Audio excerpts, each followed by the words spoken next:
नमस्कार, ये आकाशवाणी चंडीगढ़ है। अब आप अमन सैनी से प्रादेशिक समाचार सुनिए। आस्था और श्रद्धा के प्रतीक छठ महापर्व का समापन आज उगते सूर्य को अर्घ देने के साथ हो गया।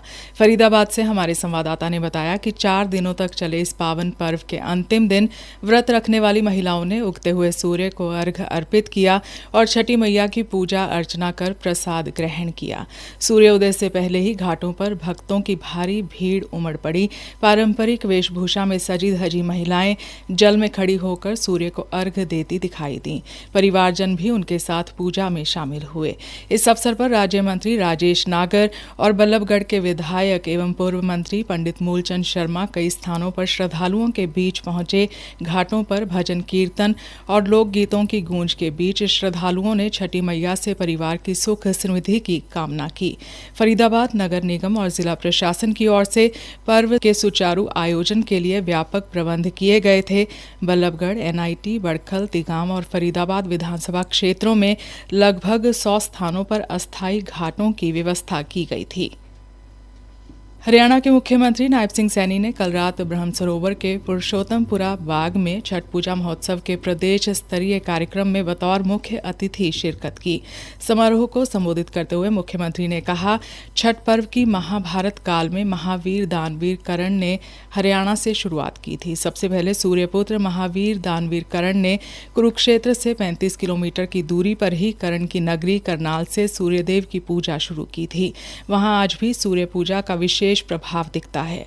उन्होंने कहा कि आज जब ब्रह्म सरोवर के पावन तट पर छठ मैया की जय जयकार हो रही है तो इस पर्व की महिमा कई गुना बढ़ गई है। मुख्यमंत्री ने कहा, आप सबके बीच में उपस्थित हों जो बिहार और पूर्वी उत्तर प्रदेश से आप यहाँ इस पवित्र पर्व को यहाँ आए हैं। इसी संस्कृति में छठ का पर्व ये भारतीय संस्कृति का एक सेतु है। यह हर क्षेत्र को आस्था के धागे से जोड़ता है। यह एक अनुशासन का पर्व भी है। मुख्यमंत्री ने कहा कि सरकार ने करनाल, पानीपत, सोनीपत, पंचकुला में छठ पर्व के लिए घाट का निर्माण करवाया है। जल्द ही कैथल में भी घाट का निर्माण करवाया जाएगा। श्री नायब सिंह सैनी ने कहा कि पूर्वांचल के भाइयों की कठोर मेहनत का हरियाणा के विकास में अहम योगदान है। मुख्यमंत्री नायब सिंह सैनी ने कार्यक्रम में पूर्वांचल की प्रसिद्ध गायिका मालिनी अवस्थी को पुरस्कार देकर सम्मानित किया। पूर्वांचल सभा ने मुख्यमंत्री नायब सिंह सैनी को स्मृति चिन्ह देकर सम्मानित किया।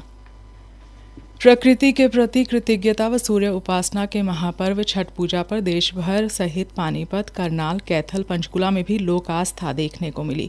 पानीपत से हमारे संवाददाता ने बताया कि कल 9 मुख्य घाटों पर 3 लाख से ज्यादा व्रतधारी व अन्य लोगों ने डूबते सूर्य को अर्घ दिया। जींद में भी प्रवासियों द्वारा छठ पर्व पर शहर के मध्य स्थित हांसी ब्रांच नहर पर पूजा की गई और फिर डूबते हुए सूर्य को अर्घ दिया गया। बल्लभगढ़ बाजार को मुंबई बड़ोदरा एक्सप्रेसवे से जोड़ने वाली मुख्य मिल्क प्लांट रोड अब आधुनिक आरएमसी तकनीक से बनाई जाएगी। बल्लभगढ़ से विधायक एवं पूर्व कैबिनेट मंत्री मूलचंद शर्मा ने कल सड़क निर्माण कार्य का विधिवत शिलान्यास किया। विधायक ने बताया कि नगर निगम द्वारा लगभग 71 लाख रुपए की लागत से इस सड़क का निर्माण कराया जाएगा।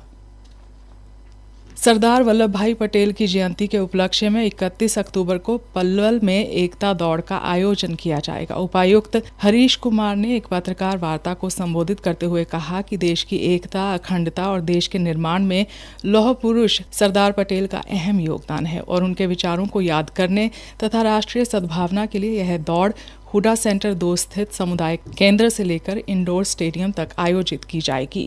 लौह पुरुष सरदार वल्लभ भाई पटेल जी का हमारे देश की एकता, अखंडता और हमारे देश के निर्माण में बड़ा ही महत्वपूर्ण योगदान रहा है। उन्हीं के विचारों को याद करने के लिए ये सरदार @150 एकता मार्च का आयोजन किया जाएगा। उन्होंने कहा कि दौड़ में करीब 5000 लोग भाग लेंगे। उपायुक्त ने कहा कि हरियाणा सरकार श्री गुरु तेग बहादुर जी के 350वें शहीदी दिवस को श्रद्धा और सम्मान के साथ मनाएगी। इसी के साथ समाचार बुलेटिन समाप्त हुआ।